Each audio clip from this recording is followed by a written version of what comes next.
बेलापुर नाम का एक कस्बा था जो चारों ओर से पहाड़ों से घिरा हुआ था। वहां पर एक बहुत ही विशाल और खूबसूरत झील था जिसमें ठंड के दिनों में विभिन्न प्रकार के साइबेरियन सारस आया करते थे और एक बहुत ही प्रसिद्ध महादेव शंकर का मंदिर था जिसमें एक स्वयंभू शिवलिंग विराजमान थे। मान्यता है कि इस मंदिर से कोई भी भक्त खाली हाथ नहीं लौटता था। कुल मिलाकर इस कस्बे की खूबसूरती और धार्मिक मान्यताएं टूरिस्ट को अपनी ओर आकर्षित करती थी। इसी कस्बे में रवि नाम का एक लड़का अपने माँ पिता के साथ रहा करता था। रवि के पिता का नाम राम प्रताप और माँ का नाम आरती था। राम प्रताप की एक किराने की दुकान थी जिसकी कमाई से उसका परिवार सुख चैन से जीवन बसर कर रहा था। रवि को बचपन से ही गाने का बहुत शौक था और उसकी आवाज बहुत मीठी और सुरीली थी। ऐसा प्रतीत होता था कि उसके गले में मानो साक्षात माता सरस्वती विराजमान हो। 12वीं की पढ़ाई समाप्त करने के बाद रवि आगे संगीत की पढ़ाई करना चाहता था, पर उसके पापा इसके लिए तैयार नहीं थे। उनका सपना था कि उनका बेटा आगे पढ़ाई करके कोई अच्छी नौकरी करे। पापा, मैं आगे की पढ़ाई संगीत में करना चाहता हूँ। आप प्लीज मुझे एक म्यूजिक कॉलेज में एडमिशन करवा दीजिए। मैं एक म्यूजिक यूनिवर्सिटी का फॉर्म भी लेके आया हूँ। देखो बेटा, इस संगीत के काम से तुम्हारा जीवन यापन नहीं हो सकता है। संगीत तुम्हारा शौक है। हम लोगों ने तुम्हारे इस शौक के लिए कभी तुम्हें मना नहीं किया। किसी के शौक से उसका और उसके परिवार का पेट नहीं भरता। तुम बेलापुर कॉलेज में एडमिशन ले लो और वहाँ मन लगा कर पढ़ो और उसके बाद कोई अच्छी सी नौकरी करो और खुशी से अपना जीवन यापन करो। मुझे संगीत के अलावा कुछ अच्छा ही नहीं लगता। संगीत ही मेरे जीवन का लक्ष्य है। रवि, तुम्हें हमारे लाड़ प्यार का फायदा नहीं उठाना चाहिए। चुपचाप इस कॉलेज में एडमिशन ले लो। रवि की एक नहीं चली और उसे बीएससी कंप्यूटर में नामांकन करवाना पड़ता है, पर उसका मन पढ़ने में बिल्कुल नहीं लगता था और वो बहुत दुखी रहने लगता है। रवि जब भी बहुत उदास हुआ करता था तो वो मंदिर के शिवलिंग के पास जाकर बैठता और एकांत में रियाज किया करता था। कभी कभी झील के किनारे बैठकर घंटों तक संगीत का रियाज करता। रवि का पढ़ाई में बिल्कुल भी मन नहीं था, तो इसी कारण उसका रिजल्ट खराब आने लगा। इसी कारण कॉलेज के शिक्षक ने राम प्रताप से रवि की शिकायत की। रवि, तुम अपने पढ़ाई पर ध्यान क्यों नहीं दे रहे हो? और तुम्हारा रिजल्ट बहुत ही खराब हुआ है। तुम सारा दिन क्या करते रहते हो? अभी से भी पढ़ाई पर ध्यान दो, वरना पढ़ाई छोड़कर मजदूरों के साथ खेत में जाकर काम करो। ऐसा ज्यादा दिन तक नहीं चलने वाला। पापा, मुझे संगीत बहुत पसंद है और गाना गाना मुझे बहुत ही अच्छा लगता है। रवि की माँ, तुम्हारे लाड प्यार ने इसे खराब कर रखा है। तुम अपने बेटे को समझाओ कि वो अपने कॉलेज की पढ़ाई लिखाई पे ध्यान दे, तभी वो भविष्य में कुछ कर पाएगा, नहीं तो यूं ही अपनी जिंदगी खराब कर लेगा। अपने पापा की डांट फटकार सुनकर रवि बहुत दुखी होता है। वो झील के किनारे जाकर बैठ जाता है और सोचने लगता है कि क्यों जो लोग कुछ करना चाहते हैं वो उन्हें नहीं करने दिया जाता, और समाज की बताई गई चीजों पे ही चलना क्या सफलता का एक मार्ग है। उस समय सर्दियों का मौसम चल रहा था और उस झील में विभिन्न प्रजातियों के साइबेरियन सारस आए हुए थे। मुंबई से एक टीम उस झील के किनारे पर आई हुई थी जो कि विभिन्न प्रजातियों के साइबेरियन सारस और इस खूबसूरत से झील के ऊपर एक डॉक्यूमेंट्री फिल्म बना रही थी। इस टीम का प्रोड्यूसर आनंद नाम का एक व्यक्ति था जो अपनी डॉक्यूमेंट्री के लिए कुछ फोटो खींच रहा था और तभी रवि अपनी मधुर आवाज में गाना गा रहा था। जैसे ही आनंद ने दूर से रवि की मधुर आवाज सुनी तो वो खींचा हुआ रवि के पास चला आया। रवि अपने गाने के रियाज में पूरी तरह से खोया हुआ था। जैसे ही उसने अपना रियाज पूरा किया और उसकी आंखें खोली तो आनंद को अपने सामने बैठा पाया। तब वो थोड़ा असहज हो जाता है।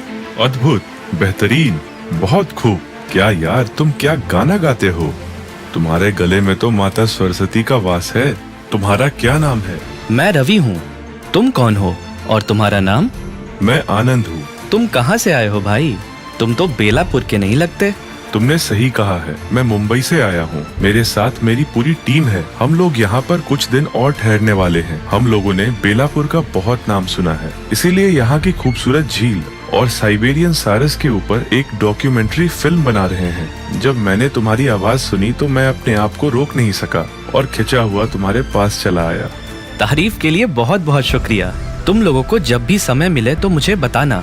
मैं तुम लोगों को पूरा बेलापुर घुमाऊंगा। यहाँ कई टूरिस्ट प्लेस हैं। बिल्कुल रवि। इसके बाद रवि आनंद को मंदिर, झील, पहाड़ और अपने कस्बों के इतिहास के बारे में विस्तार से बताता है, जिसे आनंद बड़े ही ध्यान से सुनता है। आनंद भी रवि को अपने काम और मुंबई के बारे में विस्तार से बताता है। इस छोटी सी मुलाकात में रवि और आनंद दोनों अच्छे दोस्त बन जाते हैं। बातें कर दोनों अपने अपने रास्ते निकल पड़ते हैं। आनंद से मिलकर रवि को बहुत अच्छा लग रहा था। वो गुनगुनाते हुए अपने घर चला जाता है। दूसरे दिन रवि आनंद से मिलने के लिए उसके शूट पर जाता है और आनंद रवि को अपने सभी टीम मेंबर से मिलवाता है और उन्हें बताता है कि रवि एक बहुत ही अच्छा सिंगर है। ये बात सुनकर आनंद के सभी टीम मेंबर्स रवि को एक गाना सुनाने का अनुरोध करते हैं। रवि, सभी लोग तुम्हारा गाना सुनना चाहते हैं। क्यों नहीं दोस्त, ये तो मेरी किस्मत है कि तुम लोग जैसे बड़े कलाकारों के सामने अपनी टूटी फूटी आवाज में गा सकूं।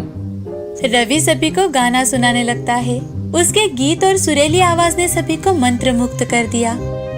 सभी ने रवि की सुरीली आवाज की बहुत तारीफ की, जिसे सुनकर रवि को बहुत प्रसन्नता हुई और उसके संगीत को प्रेरणा प्राप्त हुई।